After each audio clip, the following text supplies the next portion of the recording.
right, so I got some results here for you, Lisa, and I'm going to show you a few things on our board here in just a minute, okay? Okay. So as I understand it, the biggest problem that you've told me about is the fact that these headaches and this neck pain is interfering with your ability to go ride your horses with your family. Yes. Is that right?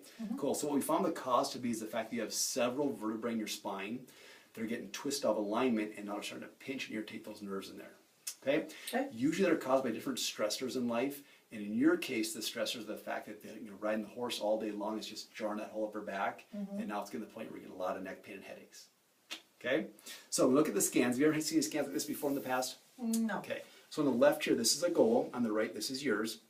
So basically the bars show irritation of the nerves. Okay. And for the goal, they should be kind of short in your neck, a little bit longer in your mid-back, and longer across the small of your low back. So we look over at your scan, what the colors show us is that yellows and greens are mild, purples and reds are severe for irritation to your nervous system. So you can see in your case, C2 and C4 are red, so you have significant irritation in that neck area. And to show where those nerves go to, you can see at C2 and C6, those nerves innervate all of these structures in this colored box. And the big one is the blood supply to the head, and also the neck muscles and the upper shoulder muscles. So some of the symptoms that we can develop then are headaches and the stiff neck and pain in the upper back that you're developing up there. Okay, so a lot of times just a light stretch or a little bit of ice is enough to kind of work this area out. But when we see them that they're this long and this red, you're kind of past that point. And the research shows us the longer we let those kind of sit in there and fester, the harder it is for you to get better. So we kind of had a real good time. Okay, so the solution for this, the chiropractic solution to this now, is to get these vertebrae back into their best possible position. So in your case, to get the results that we're both looking for, I'm going to recommend a concentrated course of care over about a 4-week period, where we see you 3 times a week during that first phase of care. What we'll do at the end of 12 visits, we're going to do a re-exam where we repeat these scans. We'll sit down and revisit where we're at and make some decisions about your future health care at that time.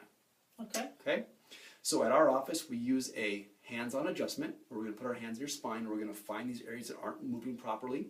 We're going to do a little bit of pressure to realign those vertebrae and take the pressure off those nerves for you.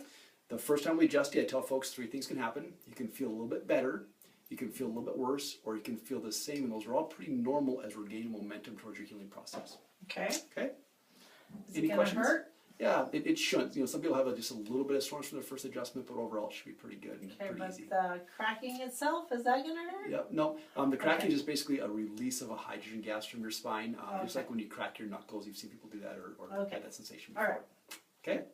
All right. Any other questions? No. Cool. Would you like my help? I would love it. Great. You know, see right here just for a quick sec. Katie's going to come back in and she'll get you ready for your first adjustment. Great. All right, Thank we'll you. see you in a minute. Okay.